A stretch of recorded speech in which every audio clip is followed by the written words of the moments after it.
কেবল ক্ষমতার পালাবদল নয়, জাতি ৫৩ বছরের দুর্দশা থেকে মুক্তি চায়, জামায়াতের নতুন রাজনৈতিক বার্তা। এদিকে ক্ষমতায় আসলে সুশাসন প্রতিষ্ঠা করবে বিএনপি।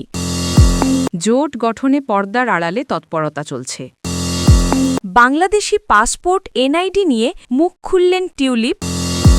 সবশেষে থাকছে আন্তর্জাতিক খবর। রাশিয়ায় যৌথ মহড়ায় অংশ নিল বাংলাদেশ সেনাবাহিনী।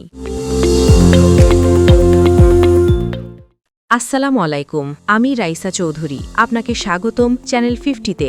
এতক্ষণ আজকের গুরুত্বপূর্ণ সংবাদ শিরোনাম দেখছিলেন। কেবল ক্ষমতার পালাবদল নয়, জাতি ৫৩ বছরের দুর্দশা থেকে মুক্তি চায়, জামায়াতের নতুন রাজনৈতিক বার্তা। বাংলাদেশের রাজনৈতিক অঙ্গনে নতুন করে আলোচনায় এসেছে জামায়াতে ইসলামী। দলটির কেন্দ্রীয় নেতা মাওলানা মোহাম্মদ শাহজাহান চট্টগ্রামে এক সম্মেলনে বলেন, জাতি কেবল ক্ষমতার পরিবর্তন নয়, ৫৩ বছরের দুর্দশা থেকে মুক্তি চায়। এই বক্তব্য ঘিরে রাজনৈতিক বিশ্লেষকদের মধ্যে শুরু হয়েছে নতুন বিতর্ক। অনেকেই মনে করছেন এটি কেবল একটি রাজনৈতিক স্লোগান নয়, বরং একটি নতুন ধারার সূচনা।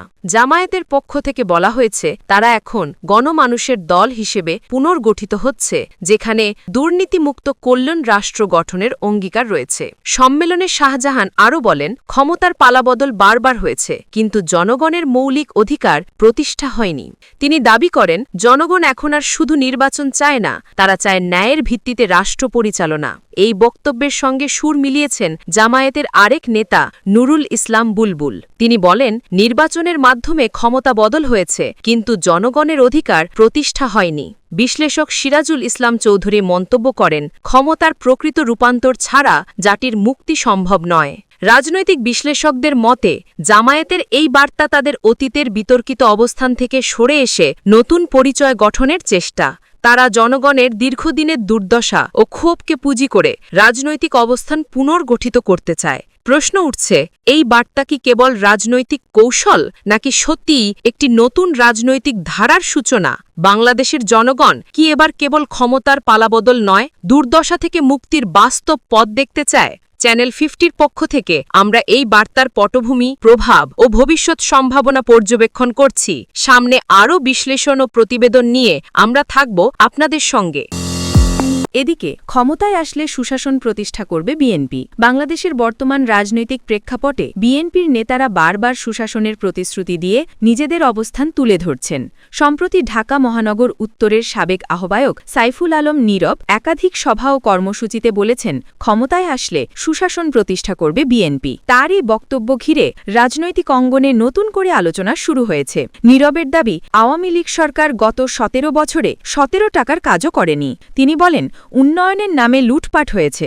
জনগণ জানে উন্নয়ন মানে জিয়াউর রহমান, খালেদা জিয়া, তারেক রহমানের নেতৃত্বে ঐক্যবদ্ধ হয়ে নির্বাচন বিরোধী ষড়যন্ত্র রুখতে হবে। মগবাজারে এক মতবিনিময় সভায় নীরব বলেন, বিএনপি ক্ষমতায় গেলে 31 দফা রূপরেখার ভিত্তিতে সুশাসন প্রতিষ্ঠা করবে। তিনি আরও বলেন, আমরা জনগণের দল, জনগণের শক্তিতেই ক্ষমতায় যাব, কোনো চাঁদাবাজির জায়গা বিএনপিতে থাকবে না। এই বক্তব্য তিনি আরও জোরালোভাবে তুলে ধরেন তেজগাঁও শিল্পাঞ্চলে আয়োজিত এক দোয়া ও ইফতার বিতরণ অনুষ্ঠানে। সেখানে তিনি বলেন, বিএনপি জনগণের শক্তিকে বিশ্বাস করে। আমরা ক্ষমতায় গেলে দুর্নীতি, দুঃশাসন ও দলীয়করণ বন্ধ করে একটি কল্যাণমুখী রাষ্ট্র গঠন করব। রাজনৈতিক বিশ্লেষকদের মতে, নীরবের এই ধারাবাহিক বক্তব্য বিএনপির নির্বাচনী প্রস্তুতির অংশ। তারা মনে করছেন, দলটি এখন জনগণের আস্থা ফিরে পেতে মাঠে সক্রিয় হয়েছে। 31 দফা রূপরেখা, সুশাসনের প্রতিশ্রুতি ও আওয়ামী লীগের বিরুদ্ধে দুর্নীতির অভিযোগ সব মিলিয়ে বিএনপি একটি বিকল্প রাজনৈতিক বার্তা দিতে চাইছে। তবে প্রশ্ন রয়ে গেছে, এই বার্তাকে কি জনগণের কাছে গ্রহণযোগ্য হবে, নাকি এটি কেবল নির্বাচনার প্রচারণা? জোট গঠনে পর্দার আড়ালে তৎপরতা চলছে। বাংলাদেশের জাতীয় নির্বাচন যতই ঘনিয়ে আসছে, রাজনৈতিক অঙ্গনে ততই বাড়ছে জোট গঠনের গুঞ্জন। তবে এসব তৎপরতা এখনও দৃশ্যমান নয়, চলছে পর্দার আড়ালে। বিভিন্ন রাজনৈতিক দল, বিশেষ করে বিএনপি, জামায়াতে ইসলামী, এনসিপি, এবি পার্টি এবং গণ অধিকার পরিষদ নিজেদের অবস্থান পুনর্গঠনের চেষ্টা করছে। যুগান্তর, আমার সংবাদ এবং খবরের কাগজে প্রকাশিত একাধিক প্রতিবেদনে উঠে এসেছে, এসব দল এককভাবে নির্বাচনে অংশ নেওয়ার চেয়ে জোট বা আসন সমঝোতার মাধ্যমে অংশগ্রহণের পরিকল্পনা করছে। যুগান্তরের প্রতিবেদনে বলা হয়েছে, বিএনপি ও জামায়াত এখন আলাদা পথে হাঁটছে। এনসিপি, বাম ও ইসলামী দলগুলো পৃথক জোট গঠনে সক্রিয়। নিউ ইয়র্ক সফরে বিএনপি, জামায়াত ও এনসিপির 4 নেতা একসঙ্গে অবস্থান করছেন। বিশ্লেষকরা বলছেন, এটি কেবল কূটনৈতিক সফর নয়, বরং নির্বাচনী সমঝোতার অংশ। নির্বাচন কমিশনের তফসিল ঘোষণার আগে আনুষ্ঠানিক ঘোষণা আসার সম্ভাবনা রয়েছে। আমার সংবাদ জানায়, বিএনপি এনসিপিকে সঙ্গে নিয়ে বড় জোট গঠনের চেষ্টা করছে। জামায়াত ইসলামী দলগুলোর সঙ্গে আলাদা জোটে যাচ্ছে। এবি পার্টি ও গণ অধিকার পরিষদও আলোচনায় রয়েছে। প্রতিবেদনে আরও বলা হয়েছে, সরকারের দুজন প্রভাবশালী ব্যক্তি বিএনপি ও এনসিপির মধ্যে সমঝোতার চেষ্টা করছেন। এটি ইঙ্গিত দেয়, জোট গঠনের বিষয়টি শুধু রাজনৈতিক নয়, প্রশাসনিক স্তরেও প্রভাবিত হচ্ছে। খবরের কাগজের প্রতিবেদনে উঠে এসেছে, ইসলামপন্থী ও উদার মধ্যপন্থী দলগুলোর মধ্যে একটি সম্ভাব্য জোটের নাম হতে পারে বাংলাদেশ জোট। পিআর পদ্ধতিতে নির্বাচন, সংবিধান সংশোধন, রাষ্ট্র সংস্কার, এই 3টি ইস্যুতে ঐক্য গড়ে তোলার চেষ্টা চলছে। সোহরাওয়ার্দী উদ্যানে এক মঞ্চে জামায়াত, এনসিপি, এবি পার্টি ও গণ অধিকার পরিষদের নেতারা একত্রিত হয়েছেন। এটি ছিল একটি প্রতীকী উপস্থিতি, যা ভবিষ্যতে জোট গঠনের ইঙ্গিত বহন করে। রাজনৈতিক বিশ্লেষকদের মতে, এই পর্দার আড়ালের তৎপরতা আগামী নির্বাচনের চিত্র পাল্টে দিতে পারে। একাধিক ছোট দল একত্রিত হয়ে বড় জোটের রূপ নিতে পারে, যা ক্ষমতার ভারসাম্যে প্রভাব ফেলবে। তবে প্রশ্ন রয়ে গেছে, এই জোটগুলো কতটা কার্যকর হবে, আদর্শগত বিভাজন কতটা দূর করা যাবে এবং জনগণের আস্থা আদায় করতে পারবে কিনা। চ্যানেল 50-র পক্ষ থেকে আমরা এই জোট গঠনের প্রক্রিয়া, সম্ভাব্য সমঝোতা এবং রাজনৈতিক প্রভাব পর্যবেক্ষণ করছি। সামনে আরও বিশ্লেষণ ও প্রতিবেদন নিয়ে আমরা থাকব আপনাদের সঙ্গে।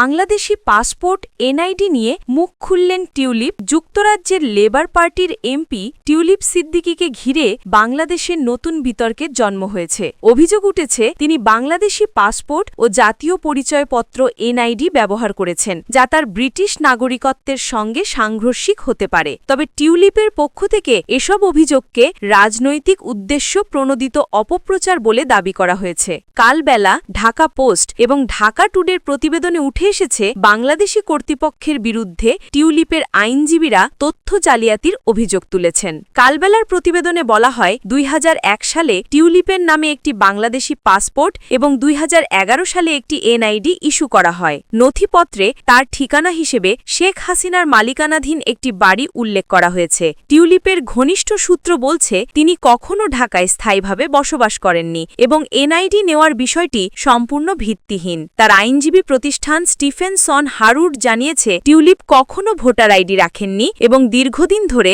বাংলাদেশি পাসপোর্ট ব্যবহার করেননি। ঢাকা পোস্ট জানায়, টিউলিপের মুখপাত্র দাবি করেছেন, প্রায় 1 বছর ধরে বাংলাদেশি কর্তৃপক্ষ তার বিরুদ্ধে রাজনৈতিক উদ্দেশ্যে অপপ্রচার চালাচ্ছে। তারা টিউলিপের আইনজীবী দলের সঙ্গে কোনো ধরনের সহযোগিতা করছে না এবং ভিত্তিহীন দাবির পক্ষে কোনো প্রমাণ উপস্থাপন করেনি। মুখপাত্র আরও বলেন, এই ধরনের অপপ্রচার একজন আন্তর্জাতিক রাজনীতিবিদের ভাবমূর্তি ক্ষুণ্ণ করার চেষ্টা। ঢাকা টুডের প্রতিবেদনে আশঙ্কা করা হয়, টিউলিপের বিরুদ্ধে দুর্নীতির মামলায় এসব নথিপত্র ব্যবহার করা হতে পারে। অভিযোগ রয়েছে, তিনি তার খালা শেখ হাসিনাকে প্রভাবিত করে পরিবারের জন্য প্লট বরাদ্দ নিয়েছেন। যদিও তার আইনজীবীরা এসব অভিযোগকে সম্পূর্ণ ভিত্তিহীন বলে দাবি করেছেন এবং বলেছেন, টিউলিপ কখনো বাংলাদেশি নাগরিকত্ব দাবি করেননি, বরং তিনি ব্রিটিশ নাগরিক হিসেবে সবসময় পরিচিত। রাজনৈতিক বিশ্লেষকদের মতে, এই বিতর্ক শুধু একটি আইনি প্রশ্ন নয়, বরং এটি আন্তর্জাতিক রাজনীতিতে বাংলাদেশের ভাবমূর্তির সঙ্গে যুক্ত। একজন ব্রিটিশ এমপির বিরুদ্ধে এমন অভিযোগ আন্তর্জাতিক মহলে আলোচনার জন্ম দিতে পারে। একই সঙ্গে প্রশ্ন উঠছে, এই নথিপত্রের উৎস কী এবং এগুলো কিভাবে তৈরি হলো। সবশেষে থাকছে আন্তর্জাতিক খবর। রাশিয়ায় যৌথ মহড়ায় অংশ নিল বাংলাদেশ সেনাবাহিনী।